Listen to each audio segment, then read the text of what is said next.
Hola chicos, bienvenidos a la semana 8 de los grupos pequeños. Bienvenido cada uno a su grupo pequeño.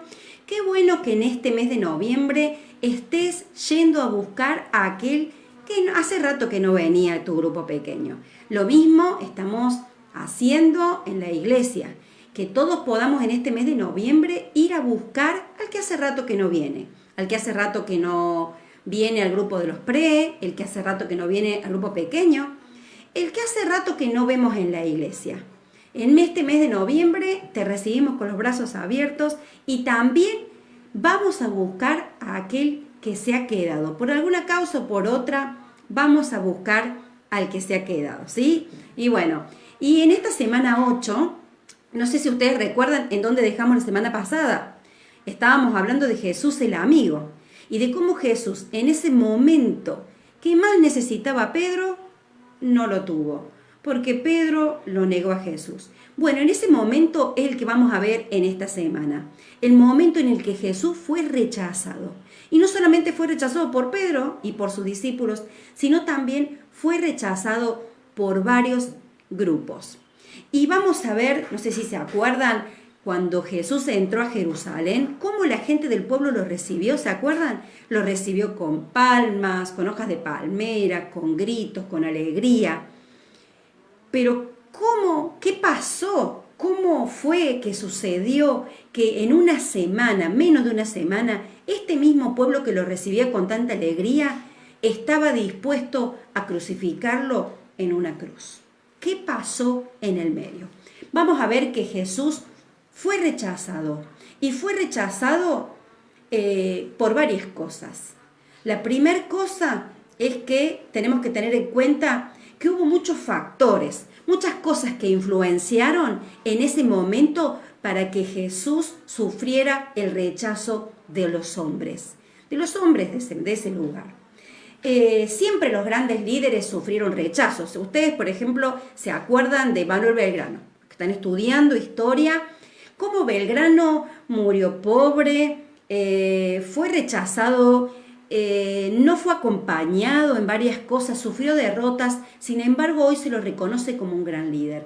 Bueno, a veces los grandes hombres sufren el rechazo de la gente que vive en ese momento, pero después se lo reconoce como un gran líder. Bueno, algo así pasó con Jesús también. Jesús tuvo el rechazo de 3 grupos. El primero de los grupos, abrí tu apunte y completa allí, es el grupo de los religiosos. Los religiosos. ¿Se acuerdan? Esos religiosos que siempre estaban buscándolo a Jesús para hacerlo caer en una trampa o para empezar a hablar mal de él. Estaban buscando, en definitiva, que él sea arrestado y que él sea muerto. Nada más y nada menos que eso estaban buscando. Su adoración era totalmente falsa, porque ellos decían que conocían a Dios, pero no pudieron reconocer al Hijo de Dios que les estaba hablando. Por eso Jesús les dijo, este pueblo me honra, me dice cosas lindas de labios nada más, porque su corazón está muy lejos de mí.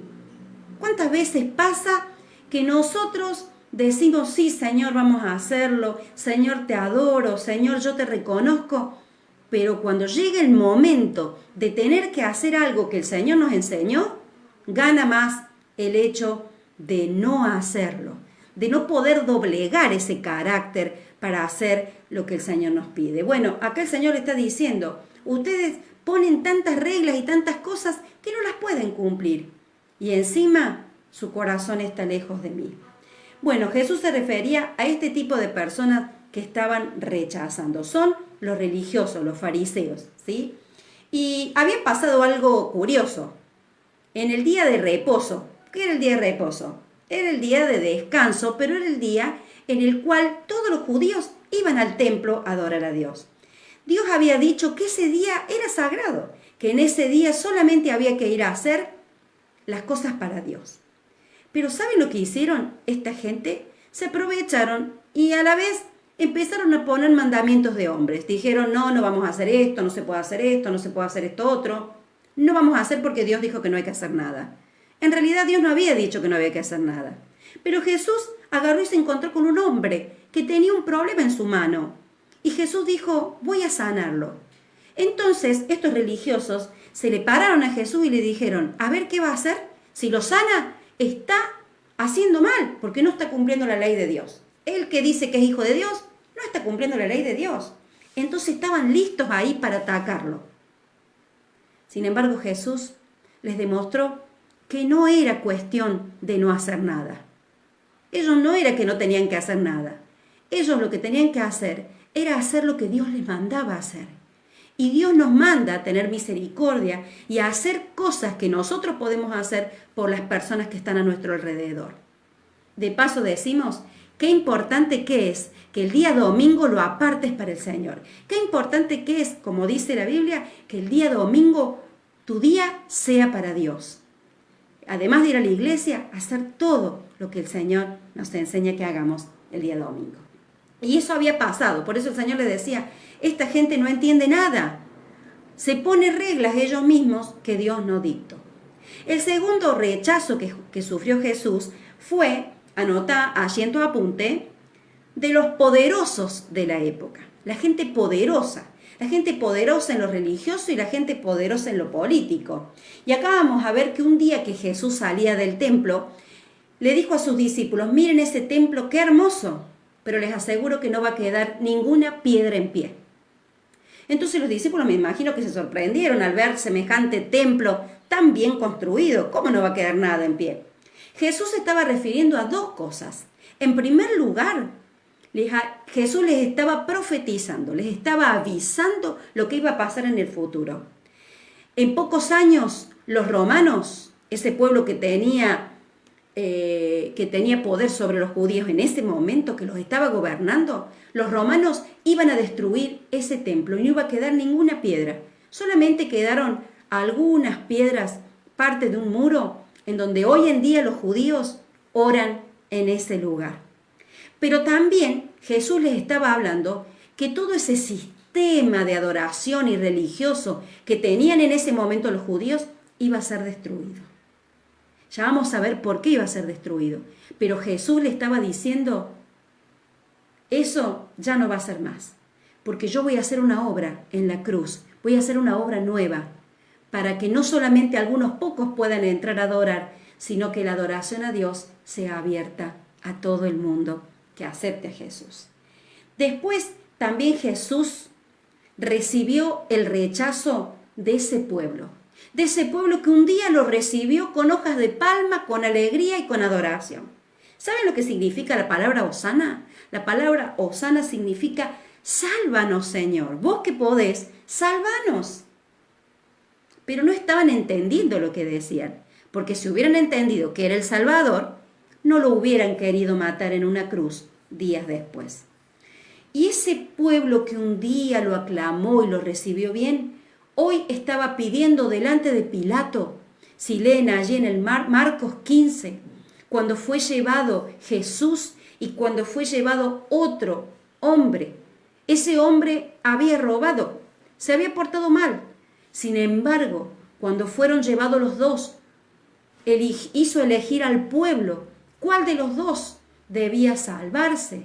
Y todo ese pueblo que un día había dicho, Jesús, sálvanos, hoy estaba diciendo, crucifiquen a Jesús, salven al ladrón. ¿Cómo somos las personas? ¿Cómo somos las personas que no podemos entender lo que Dios quiere hacer en nuestras vidas? Lo complicamos todo a veces. Mira, fíjate cuántas veces se nos enseñó que debemos amar a aquel que no nos ama, que debemos perdonar a aquel que nos hizo daño. ¿Y cuánto nos cuesta? No podían ver que era Jesús, su Salvador, el que estaban a punto de crucificar en la cruz. Y de que iban a dejar a un ladrón libre porque preferían que Jesús muera.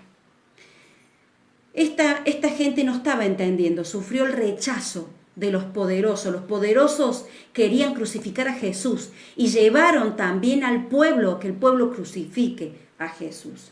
Eran esos principales sacerdotes y esos poderosos que incitaron a la multitud a que dijeran crucifícalo y que dejaran libre al ladrón. Muchas veces nosotros también hacemos eso con Jesús. Nosotros muchas veces queremos que Jesús haga cosas para nosotros. Usamos a Jesús como un amuleto o como yo siempre lo llamo, el genio de la lámpara de Aladino. Queremos que Jesús haga las cosas como si nosotros estuviéramos en el lugar de Aladino y apareciera el genio que es Dios y le digo, Señor, yo quiero esto, yo quiero el otro, quiero que arregles mi familia, quiero tener este carácter, quiero hacer estas cosas. Pero no es así. Jesús vino con un plan maravilloso. Ahora vamos a ver que todo esto fue permitido por Dios, porque tenía un propósito más allá. Pero muchas veces nosotros actuamos como ese pueblo, que fue llevado de las narices a hacer lo que los poderosos querían que hagan, rechazar a Jesús. Muchas veces estamos pendientes de lo que nosotros queremos que haga Jesús y no de lo que Jesús quiera hacer en mi vida o quiera hacer en tu vida.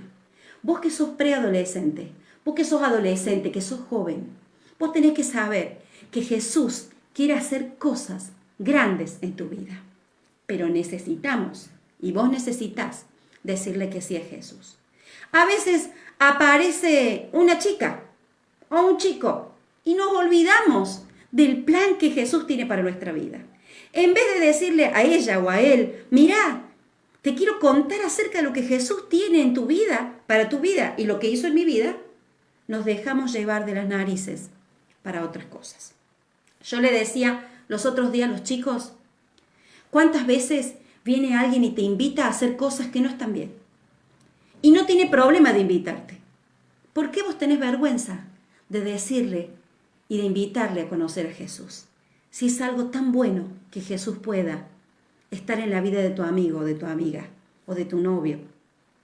Bueno, en el caso de los presos, un chico todavía, pero ya te va a tocar el momento. Y vamos a ver que todas estas personas rechazaron a Jesús, pero atrás de todo esto hay un plan de Dios. Ahí dice, ve, hay un plan de Dios. Cómo a Jesús Todopoderoso iba a pasar todas esas cosas y Dios no iba a hacer nada. ¿Vos crees eso? No. Jesús permitió ese rechazo, ese complot. Completa allí. Permitió que lo arrestaran, permitió que lo golpearan, permitió que lo crucificaran en una cruz, porque había un plan, porque Dios tenía el plan de salvar a toda la humanidad.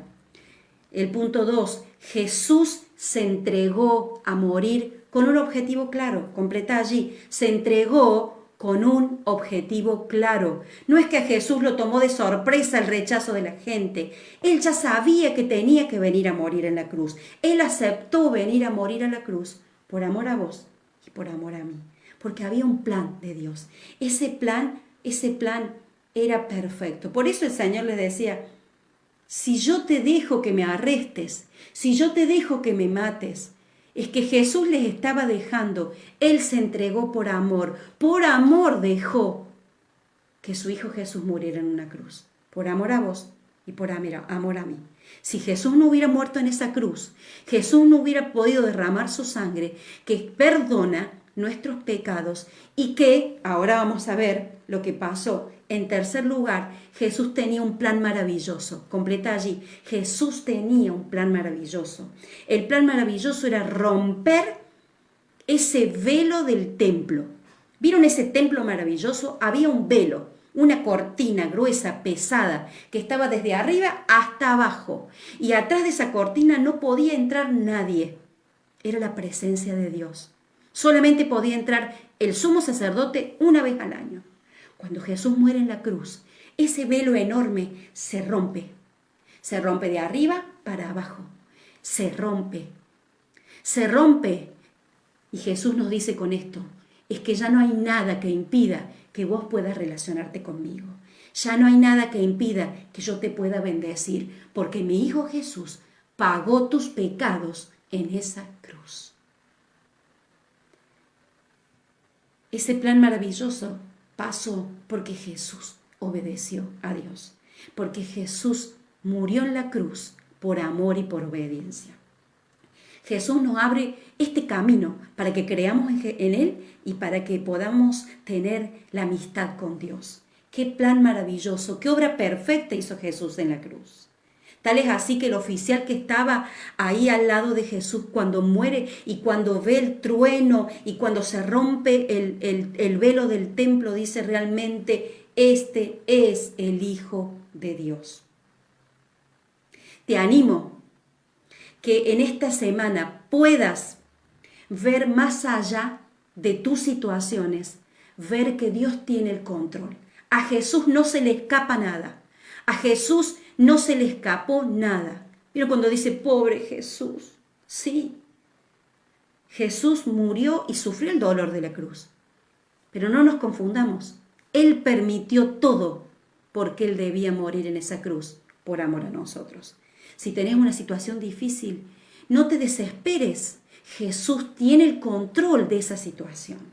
Él, Dios poderoso, tiene el control de esa situación. Y así como tuvo el control en el momento más difícil de Jesús, que fue el momento en que sufrió y murió, así también tiene el control en tu situación difícil. Así que te animo a que puedas reflexionar y a que juntos puedan ver todo lo que Dios puede hacer en tu vida y en la vida de los demás.